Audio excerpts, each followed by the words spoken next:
From Emma Stone in The Curse to Trammell Tillman in Severance, the 2020s have delivered some of the all-time greatest TV performances. The golden age of television may have ended when streaming and its quantity over quality model took over the industry, but there's still plenty of incredible TV getting made.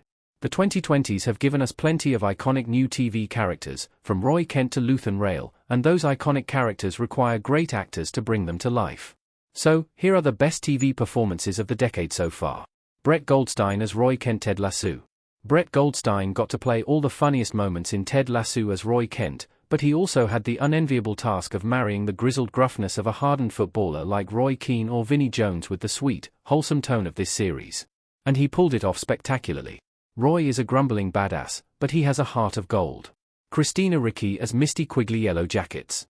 Misty Quigley is the school weirdo who would usually go off and find her own people, but the Yellow Jackets' experience in the wilderness has bonded Misty to her mean girl classmates for life. Wednesday Addams herself, Christina Ricci, was the perfect casting choice for Misty. She leans into the weirdness, but also digs into the psychology and motivations that make Misty the way she is. Stephen Yeun as Danny Cho. Beef.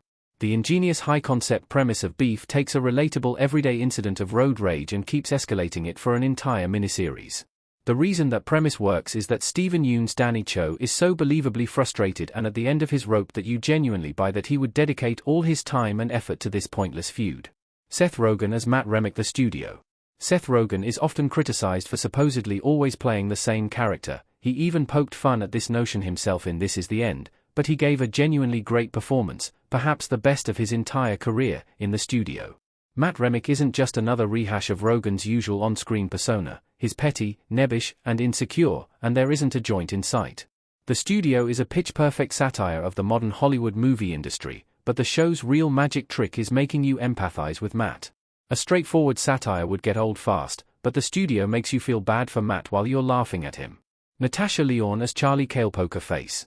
Amateur sleuth Charlie Cale has proven to be the perfect role for Natasha Lyonne's unique comic abilities.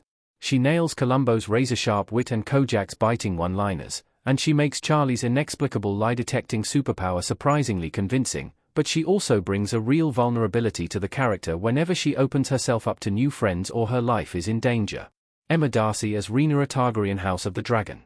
Millie Alcock gave a wonderful performance as a younger Rhaenyra Targaryen in the first few episodes of House of the Dragon, but then Emma Darcy took over and solidified this character as a TV icon.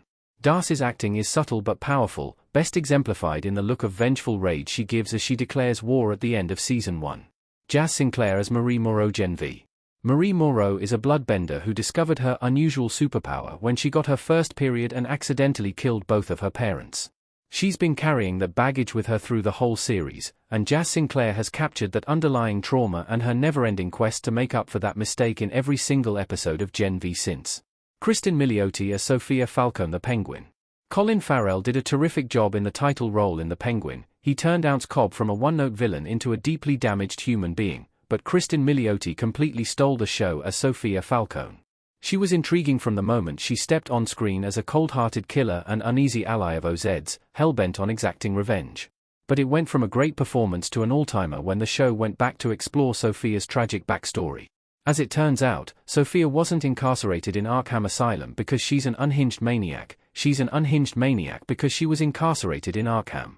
Milioti captures the badass edge that Sophia developed behind bars, but also the trauma of all the abuse she endured there. Yanelle James as Ava Coleman. Abbott Elementary. The mark of a great comedic actor is the ability to play a fundamentally unlikable character, lean into their flaws for laughs, and still have the audience love you. Yanelle James' turn as Ava Coleman, Abbott Elementary's selfish, tone-deaf, mean-spirited principal, is a prime example of this.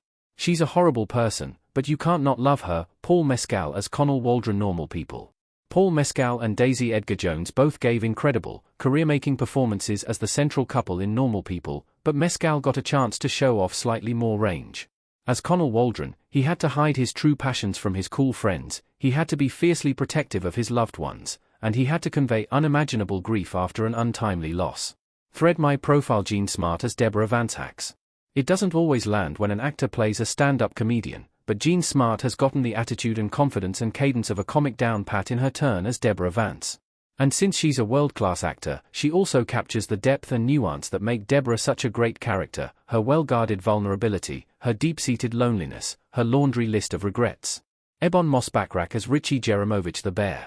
Everyone in the Bear's cast gives delightfully naturalistic performances that feel totally real, but the clear standout of the ensemble is Ebon Moss-Bachrach as Cousin Richie. Richie is a brash, blustering loudmouth, but all that bluster is just a cover for a deep well of loneliness and insecurity. When we saw him come into his own as a table service master, it was inspiring. Anna Sawai as Toda Marikoshkun. Anna Sawai became the first Japanese actress to win an Emmy for her acclaimed performance in Shkun, and she earned that award and then some. Toda Mariko has a thankless role in the story. She acts as a translator between the show's two male leads, but Sawai imbued the character with so much personality, loyalty, intelligence, spirituality. Jennifer Coolidge as Tanya McCoy the White Lotus. Jennifer Coolidge was best known for playing Stifler's mom for years, but Mike White saw something deeper in her, and felt she was capable of playing a more well-rounded dramatic character. Coolidge did just that with the role of Tanya McCoy.